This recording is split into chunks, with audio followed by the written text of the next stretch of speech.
En la historia económica argentina hay empresas que no nacieron del mercado, sino del poder. Empresas que no crecieron por competir, sino por recibir privilegios. Empresas que no se expandieron solas, sino acompañadas por el Estado, las Fuerzas Armadas y acuerdos firmados en despachos cerrados. Una de ellas es Aluar, la principal productora de aluminio del país. Su origen no es solo industrial, es también político, militar y profundamente polémico. Este es el caso Aluar en la historia de cómo un monopolio se construyó con dinero público, infraestructura estatal y presuntos sobornos, y de cómo, décadas después, ese modelo sigue generando debates sobre corrupción, desarrollo y poder. Para entender el nacimiento de Aluar, hay que situarse en la Argentina de comienzos de los años 70.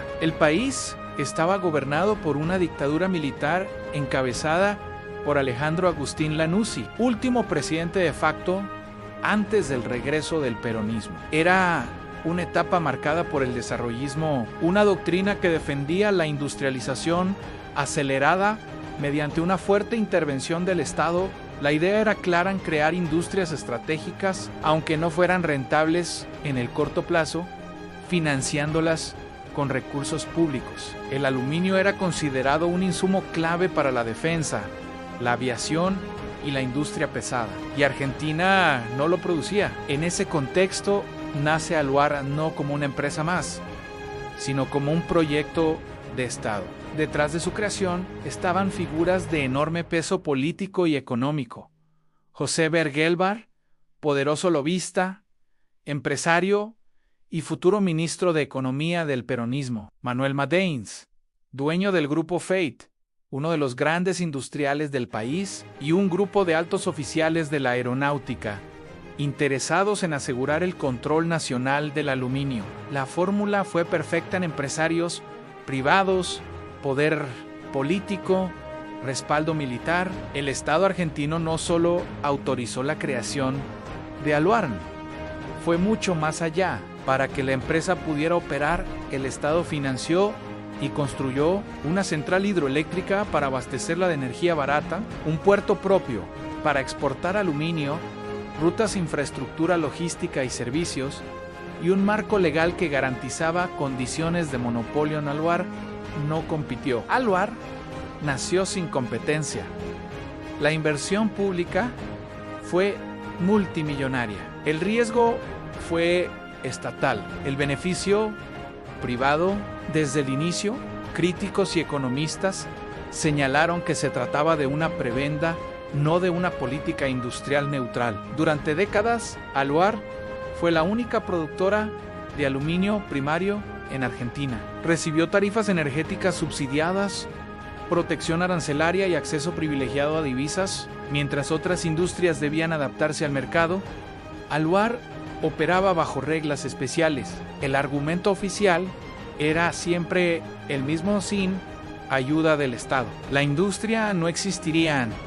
Pero la pregunta clave era otra: ¿hasta qué punto esa ayuda se convirtió en captura del Estado? Con el paso de los años, comenzaron a surgir investigaciones y denuncias, no solo sobre el origen privilegiado de Aluar, sino sobre presuntos sobornos pagados para asegurar contratos, beneficios energéticos y decisiones administrativas favorables. Las acusaciones señalaban que funcionarios militares y civiles habrían recibido pagos, se habrían manipulado decisiones estratégicas y se consolidó una red de favores cruzados entre empresa y poder. Aunque muchas causas no prosperaron judicialmente por prescripción, falta de pruebas o contexto político, el caso quedó instalado como símbolo del capitalismo prebendario argentino. Durante los gobiernos militares, investigar era casi imposible. No había prensa libre, no había control parlamentario, no había rendición de cuentas.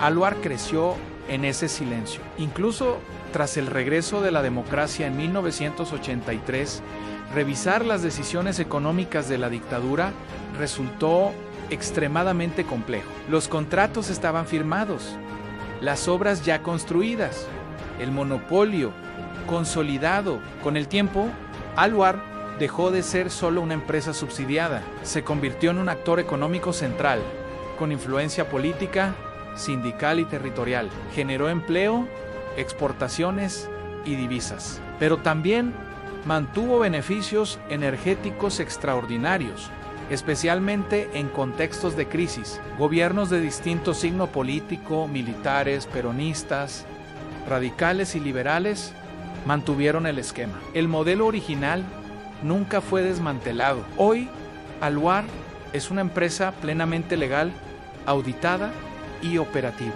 No enfrenta causas judiciales abiertas relevantes por su origen, pero el caso Aluar sigue vivo en el debate académico y político.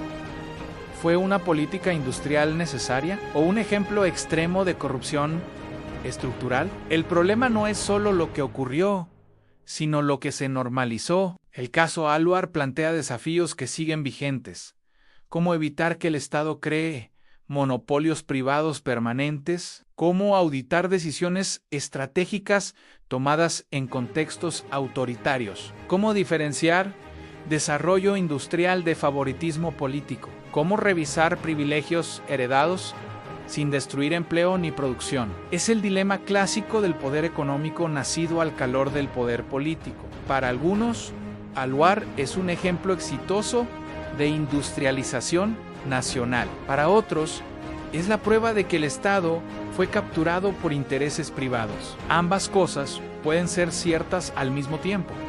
El aluminio argentino existe gracias al Estado, pero también gracias a decisiones tomadas sin transparencia, sin competencia y sin control. El caso Aluar no es un escándalo judicial clásico, no termina con condenas ni allanamientos espectaculares. Es algo más profundo, un ejemplo de corrupción estructural donde las reglas se diseñan para beneficiar a unos pocos durante generaciones. Una empresa nacida del poder, sostenida por el Estado y convertida en un actor intocable. El verdadero debate no es si Aluar debía existir, sino en qué condiciones, porque cuando el desarrollo se construye sin transparencia, el costo no siempre aparece en los tribunales, pero siempre lo paga la sociedad.